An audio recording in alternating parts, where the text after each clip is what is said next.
Penampilan Gagliardini, tuai kritikan di laga Inter versus Sassuolo. Nama gelandang Inter Milan, Roberto Gagliardini menjadi sorotan media Italia dalam kemenangan 4-2 Inter Milan atas Sassuolo di pekan ke-35 Serie A 2022. Bukan karena prestasinya, Gagliardini menjadi sorotan karena penampilan buruknya dalam pertandingan tersebut. Edisi cetak surat kabar yang berbasis di Roma, Corriere dello Sport via FC Internews, menilai gelandang berusia 29 tahun itu sebagai pemain terburuk Inter Milan di lapangan. Mantan gelandang Atalanta tersebut mendapatkan kesempatan langka untuk menjadi starter melawan Sassuolo. Dia menjadi bagian dari trio lini tengah yang dirotasi bersama dengan Marcelo Brozovic dan Henrikh Mkhitaryan. Namun, Gagliardini kesulitan memberikan dampak pada pertandingan tersebut. Tidak mampu berkontribusi banyak di kedua babak permainan, dia cenderung memperlambat tempo. Lebih buruk lagi, ada kecenderungan Gagliardini kehilangan bola.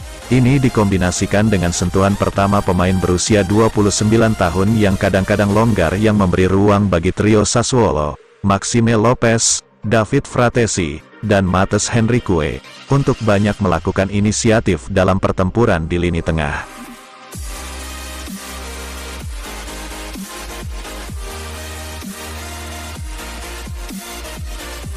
Ex-Juve, Barzagli, Inter Milan tampil lebih baik sejak kedatangan Acerbi. Mantan bek Juventus dan Palermo, Andrea Barzagli memuji performa bek Inter Milan, Francesco Acerbi pada musim ini. Berbicara di Milano Football Week, Andrea Barzagli merasakan dampak luar biasa sejak kedatangan Francesco Acerbi di Inter Milan. Bek berusia 35 tahun pinjaman dari Lazio tersebut menunjukkan performa yang mengesankan terutama saat mematikan pergerakan para penyerang top Serie A, termasuk Victor Osimhen dan Olivier Giroud. Selain punya kecepatan dan kuat secara fisik, Acerbi mampu menunjukkan soliditas di barisan pertahanan Inter, serta bermain tenang saat menghadapi tekanan dari penyerang lawan. Oleh karena itu, kedatangannya menjadi keuntungan yang tak terduga bagi Inter. Acerbi berkembang begitu pesat, dia selalu memiliki banyak potensi juga, karena dia tahu cara mengatur segalanya, dan kemudian dia cepat, fit secara fisik. Sejak dia tiba, Inter menampilkan performa yang mengesankan.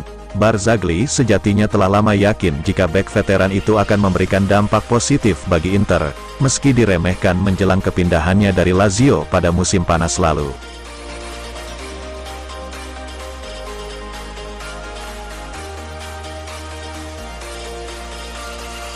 GDS, Lukaku putuskan bertahan di Inter Milan, dan segera berbicara dengan Chelsea. Striker Inter Milan, yang dipinjam dari Chelsea, Romelu Lukaku telah memiliki gagasan yang jelas tentang masa depannya. Sebagaimana dilansir Gazzetta dello Sport via FEC Inter 1908, bahwa penyerang Belgia itu telah memutuskan untuk bertahan di Inter Milan, alih-alih balik ke Chelsea setelah masa pinjamannya berakhir. Dia juga akan segera bertemu manajemen The Blues, untuk mengomunikasikan keputusannya tersebut. Gazzetta dello Sport merinci bagaimana Big Rom akan mencoba mendorong Chelsea di musim panas 2023 ini, untuk menemukan solusi yang memungkinkannya tetap berseragam Inter, pada musim depan. Masa depannya akan banyak bergantung pada keinginan pelatih The Blues berikutnya, Pochettino, tetapi yang pasti Lukaku hanya akan mendorong ke satu arah, yakni tetap di Milano, sebagai rumahnya, di mana semua orang mencintainya, tulis Gazzetta. Santer beredar kabar jika Mauricio Pochettino, yang ditunjuk sebagai pelatih permanen pengganti Graham Potter. Oleh karena itu, masih harus dilihat apa keputusan resmi dari Pochettino terhadap masa depan Lukaku di klub. Namun yang pasti adalah Lukaku telah menegaskan jika masa depannya hanyalah Inter Milan, dan performa kuatnya dalam beberapa pekan terakhir merupakan upaya seriusnya untuk meyakinkan Inter.